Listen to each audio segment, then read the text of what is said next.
In a world where most of the Earth's surface is covered by water, there is a special class of technology that has allowed humans to penetrate the depths of the ocean: submarines. These great machines are not simply underwater ships. They are independent ecosystems, mobile fortresses, and work and live places for dozens or even hundreds of people for months at a time. But how do submarines work? How can they dive hundreds of meters below the surface while ensuring the safety of the crew? These are the questions that this video will explore with you. And to answer them, we will start with the most important thing: the operating principle of a submarine. The modern submarine can surface or submerge in the ocean thanks to a very basic but extremely sophisticated system: ballast tanks. The principle here is based on Archimedes' force, a physics principle that you may have learned in secondary school lessons. When an object is dropped into water, it will experience an upward force called buoyancy. If the weight of the object is greater than this force, it will sink. If the weight is less, it will float. Submarines take advantage of this to change their actual weight by adjusting the amount of water in the ballast tanks. When the submarine wants to sink, valves open, allowing seawater to flood into the ballast tanks, increasing the mass of the submarine and reducing its buoyancy. The submarine begins to dive. When the submarine wants to surface, water is pumped out of the ballast tanks, usually by compressing air to push the water out.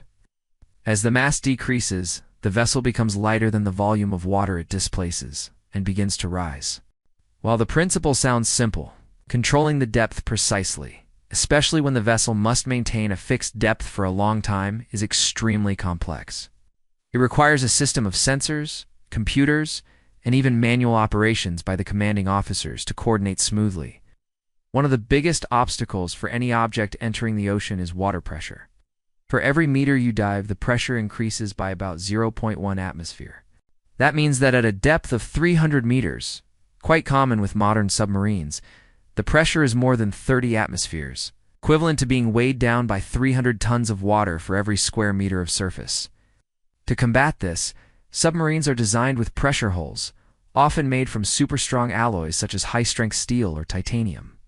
The hull is usually cylindrical, a shape that distributes pressure forces evenly around the hull, avoiding a concentrated point of weakness that could cause a rupture. However, there is a limit to how deep a submarine can go. Each vessel has a safe operating depth, which is usually between 250 to 500 meters for a standard military vessel. Specialized scientific vessels can go much deeper, such as the DSV limiting factor, which has reached the bottom of the Mariana Trench at over 10,900 meters. But that is another story. A crucial skill for a submarine is the ability to remain at a given depth without sinking or rising. This is called neutral buoyancy.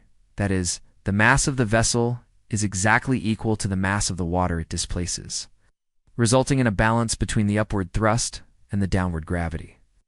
To achieve this, submarines use an extremely sensitive control system, combining ballast tanks, trim tanks, and sensors that measure depth, pressure, and weight. Control officers must constantly monitor and adjust to maintain this state of balance. If you imagine this as trying to keep a balloon in the air by blowing air from below, that is the challenge every time a submarine has to hang in the middle of the sea. Moving in an underwater environment is completely different from that on land or in the sky. Water is much more viscous than air, creating a lot of drag. Therefore, submarines often have a smooth aerodynamic design, almost like a teardrop, to minimize drag. Modern submarines often use electric motors, powered by batteries, charged by diesel engines, or by nuclear reactors.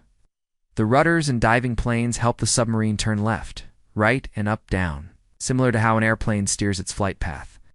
Submarines do very well, typically around 25 to 30 knots. But in the depths of the ocean, where nothing else can move, that's more than enough. Submarine structure. When a submarine dives into the ocean, it becomes a virtually closed world. Air, water, food, power, even light must be controlled and supplied from within. Therefore, submarine interior design is not only about engineering, but also a complex problem of psychology, physiology, and logistics. Every square inch of space is maximized, There is no room for waste. Most submarines are divided into many functional compartments, one after another along the length of the hull. Common structures include command bridge. This is the brain of the submarine, where the commanding officer monitors the navigation systems, sonar, radar, depth control, orientation, etc. All major decisions are made here. Screens display real-time information from dozens of sensors spread along the hull. Engine room, where the main propulsion engine, generator, battery system, or nuclear reactor is located. The temperature here is very high and the noise is extremely loud, so it is strongly insulated and soundproofed. Living quarters, including sleeping, eating, personal hygiene, small entertainment area. This is the only space where the sailors can rest after a shift. Weapons bay. If it is a military submarine, this place will contain torpedoes, missiles, or other specialized weapons.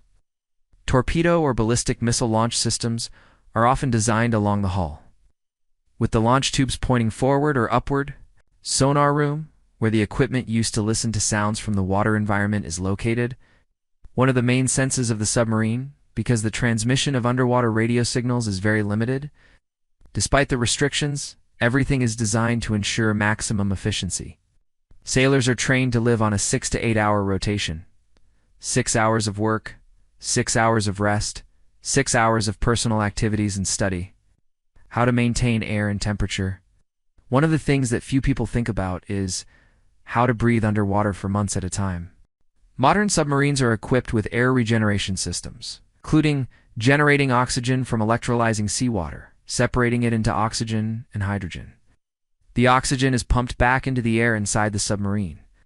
Removing carbon dioxide by using compounds such as lithium hydroxide to absorb carbon dioxide exhaled by humans. Filtering dust and water vapor. The air filtration system helps remove odors, humidity, and dust from daily activities. In addition, the air conditioning system keeps the interior of the submarine stable at around 20 to 25 degrees Celsius. Regardless of whether the outside seawater temperature can be as cold as 5 degrees Celsius or as hot as 30 degrees Celsius. A particular problem in submarines is the lack of natural light, leading to disorientation about time.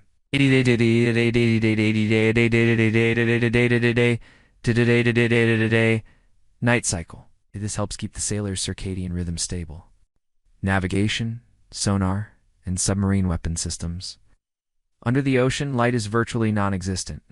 Radio signals don't travel far. Visibility is severely limited because water absorbs and scatters light quickly. That means technologies like radar cameras and GPS, which are familiar on land, are virtually useless underwater. So how do submarines know where they are, what's around them, and who's tracking them? The answer lies in one of the most amazing technologies humans have ever developed: sonar. Sonar is a technology that uses sound waves to hear and see underwater.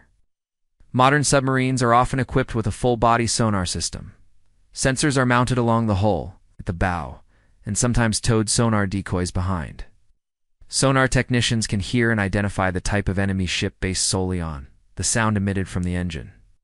When a submarine is deep underwater, GPS doesn't work. That's a huge challenge. If you can't determine your position, you can't navigate or fire weapons accurately. The solution is a system called the INS Inertial Navigation System. It uses accelerometers and gyroscopes to calculate current position based on speed and direction of travel from a known starting point. So submarines periodically surface to receive GPS signals, either using an underwater positioning system like LORAN, or via signals from support ships. Weapons.